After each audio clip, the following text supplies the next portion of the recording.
Hop. Bon les amis, vous le reconnaissez, c'est le PC gamer le moins cher de Le Bon Coin. Alors là, je viens de faire une grosse bêtise parce que je viens d'abîmer toute la peinture de ma table. Bon, effectivement, c'est pas le sujet de cette vidéo, mais, j'ai reçu quelques composants qu'on va pouvoir modifier dans ce PC gamer là pour pouvoir le transformer en machine de guerre. Donc c'est simple, je vous donne rendez-vous samedi prochain à 16 h sur la chaîne YouTube et on devrait pouvoir modifier ça et le retester pour voir au niveau FPS qu'est-ce que ça donne. Ok, donc je compte sur vous. Samedi prochain 16 h sur la chaîne et là on va passer au sujet de la vidéo. Non je rigole quand même, faut pas abuser. Bonjour à tous les amis, c'est Solotech, j'espère vraiment que vous allez bien. Aujourd'hui je suis très heureux de vous retrouver dans cette vidéo parce que j'ai un PC gamer à vous présenter. Ah ouais, j'ai vraiment arraché toute la peinture, c'est pas grave. Parce qu'aujourd'hui les amis, j'ai ce PC gamer là qu'on va du coup déballer et tester dans cette vidéo. C'est un PC gamer que j'ai du coup trouvé sur Amazon, il provient de chez Infomax. Alors Infomax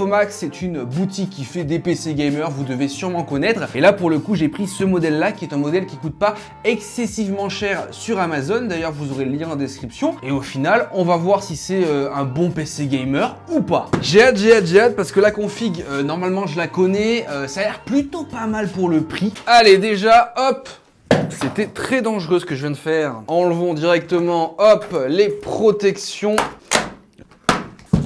Allez, voyons voir ce qu'on y trouve à l'intérieur.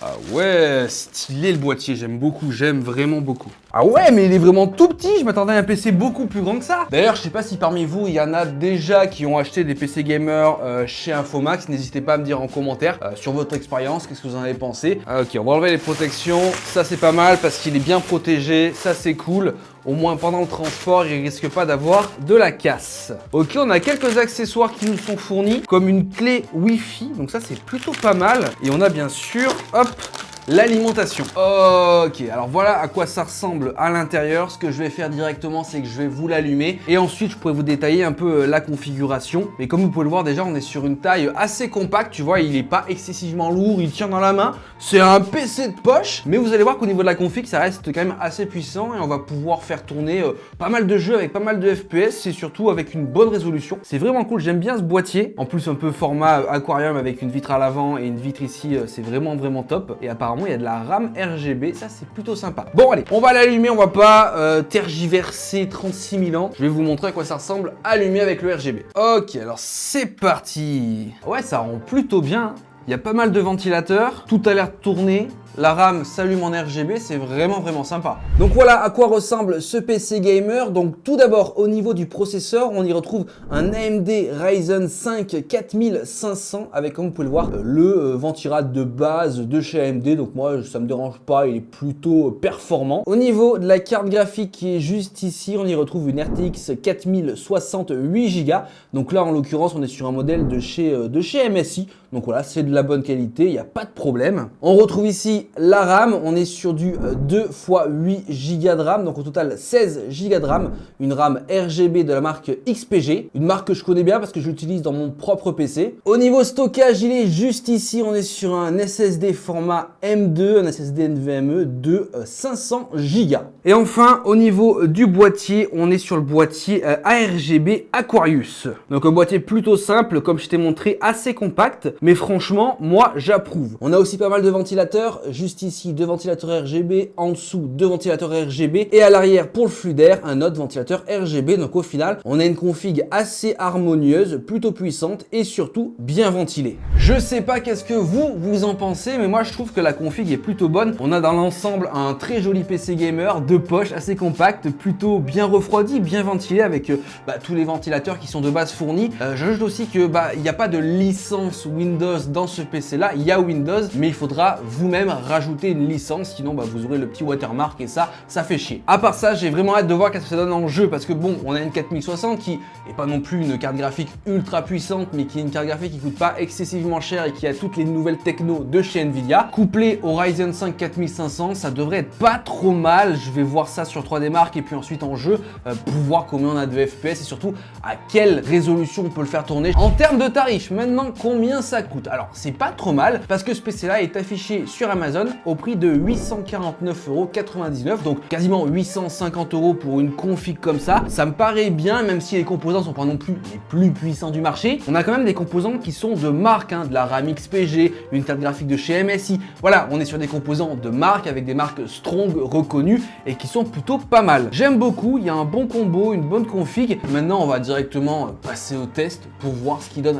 réellement en jeu. Les amis, ça y est, comme vous pouvez le voir, j'ai mon PC gamer de chez Infomax qui est prêt à être testé. J'ai installé des logiciels et des jeux. On va donc voir qu'est-ce que ça donne. On commence du coup tout de suite par le score sur 3D Mark. Comme vous pouvez le voir, c'est plutôt pas mal parce qu'on obtient un score global de 9853 points. Donc pour vous donner un peu le détail, on a un graphic score à 10 653, un CPU score à 6914. Il y a un bon équilibre entre le processeur et la carte graphique. En tout cas, le Ryzen 5 4005 développe quasi 7000 points, c'est pas mal. Et la RTX 4060 développe un peu plus de 10 000 points. Donc c'est très bien, le PC Gamer obtient quasiment les 10 000 points. Allez, maintenant c'est parti, on va directement passer au test en jeu. On va voir combien on a de FPS sur tous les jeux qu'on va tester dans cette vidéo. Et on va voir si au final pour 850 €, on arrive à avoir un bon PC Gamer qui fait tourner des jeux avec pas mal de FPS. Je précise que tous les jeux seront testés en 1080p au maximum de leur capacité. Pourquoi? Parce que moi j'aime bien la résolution 1080p.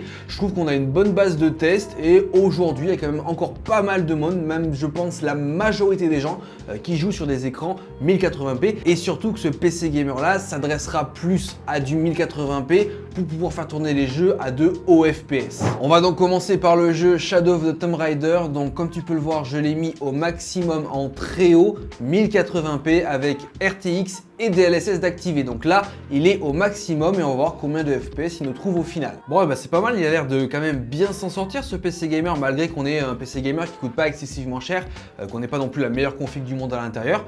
Il a l'air de faire ses preuves, on verra à la fin avec le détail du test de benchmark. Mais pour l'instant, ça a l'air plutôt pas mal, surtout pour un jeu en full qualité au maximum, hein. Bah écoutez, c'est plutôt pas mal, hein, parce qu'au final, on tombe sur une moyenne de 89 FPS sur le jeu Shadow of the Tomb Raider.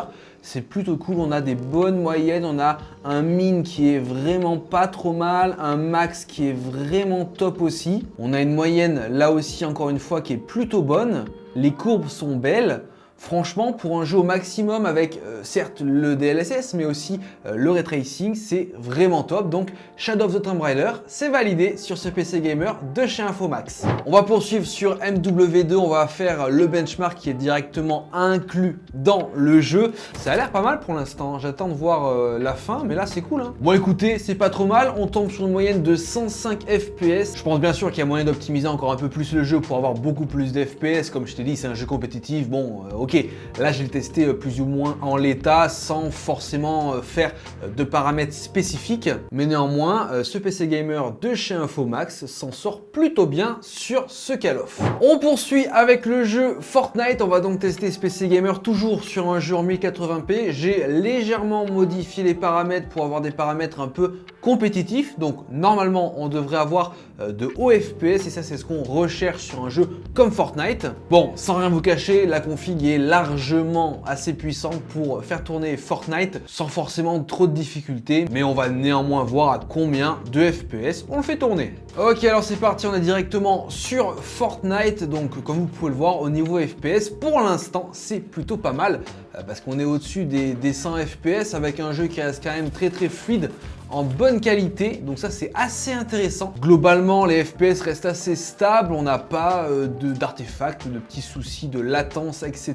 au niveau de la fluidité du jeu. Le faire tourner avec d'aussi hauts FPS avec cette config là qui est pas non plus la meilleure config du marché, la plus chère, et avec les composants les plus puissants, franchement c'est plutôt pas mal en vrai, hein. Ce PC Gamer de chez Infomax s'en sort plutôt bien, hein. Avec un prix correct, une config stable, équilibrée, correcte. Voilà, la 4060 au final, elle est pas très puissante sur le papier, mais néanmoins elle délivre quand même pas mal de FPS sur les jeux.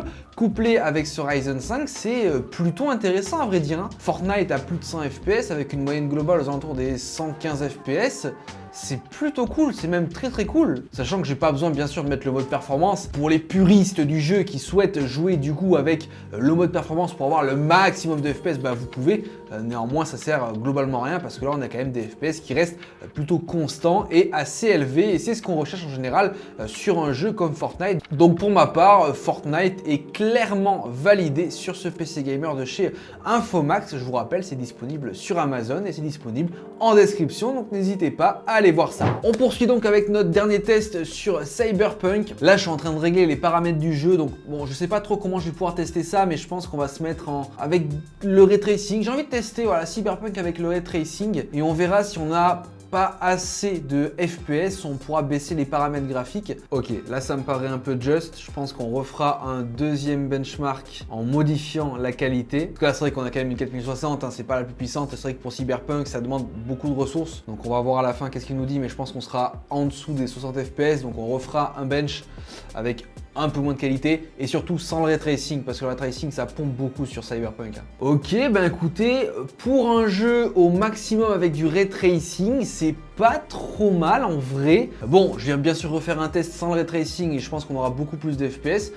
Mais bon, là ça serait pas validé pour jouer, néanmoins on a quelque chose d'assez élevé pour la config avec du coup le ray tracing. Donc là on va refaire un test mais cette fois-ci sans le ray tracing avec le jeu en ultra. Bon là effectivement sans le ray tracing on a récupéré pas loin de 10 FPS et ça c'est plutôt pas mal. Ouais c'est pas mal, on tâte quasiment les 70 FPS donc du coup bien sûr sans le ray tracing, sans le DLSS, tout ça.